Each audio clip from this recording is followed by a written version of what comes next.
6 నెలలు కావచ్చింది. 6 నెలలు ముఖ్యమంత్రి అయినటువంటి రేవంత్ రెడ్డి గారు పాలన పైన ఇంకా పట్టు సంపాదించలేదు. పట్టు కోసం విశ్వ ప్రయత్నం చేస్తున్నా అసలు అవకాశమే రానటువంటి ఒక స్థితి కనబడుతున్నట్టుగా మనకు కనబడుతూ ఉన్నది. ఈ 6 నెలల కాలంలో భారీ సంఖ్యలో మూకుమ్మడి బదిలీల పేరిట 4 సార్లు ఐఏఎస్లని ఐపీఎస్లని మార్చడం జరిగింది. ఇంకా ఎన్నిసార్లు మారుస్తారో కూడా తెలియదు.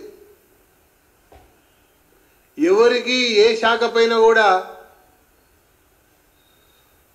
పట్టు సంపాదించేటువంటి ఒక సమయంలో కనీసం పరిచయమైనటువంటి ఒక సమయంలో మళ్ళీ వెంటనే బదిలీ.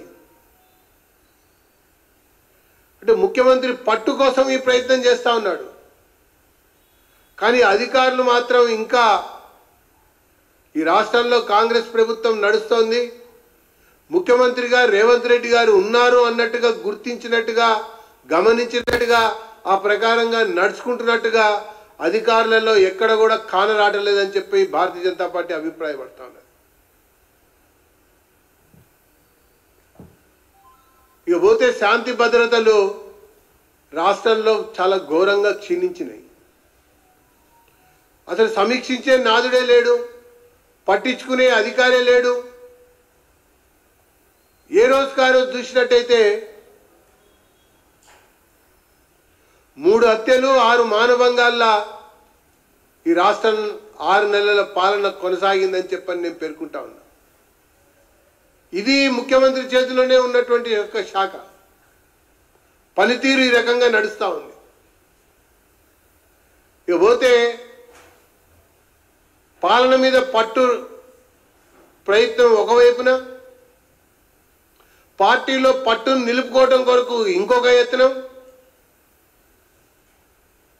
ఈ 2 ప్రయత్నాల్లో ఈ 6 నెలల కాలంలో 11 సార్లు ఢిల్లీకి వెళ్ళినటువంటి ముఖ్యమంత్రి రేవంత్ రెడ్డి గారు అని చెప్పని నేను పేర్కొంటా ఉన్నా. కేవలం ఢిల్లీకి వెళ్ళటం కొరకే ఈయన ముఖ్యమంత్రి అయ్యాడా అన్నట్టుగా ఉంది. ఢిల్లీలో కూడా ఒక క్యాంపు కార్యాలయాన్ని ప్రారంభింపజేసుకుంటే అక్కడి నుంచే ఇక పాలన చూసుకునేటువంటి ఒక పరిస్థితి చేసుకోవచ్చు. మంత్రివర్గ విస్తరణ ఇప్పటికీ 6 నెలలు అయిపోయింది, పూర్తి మంత్రివర్గం లేనే లేదు. మంత్రివర్గ విస్తరణ పేరు మీద 3 సార్లు వెళ్ళారు. కార్పొరేషన్ లేక నియామకాల పైన 3 సార్లు వెళ్ళారు. రాజకీయంగా ప్రచారం కొరకు 3 సార్లు వెళ్ళారు.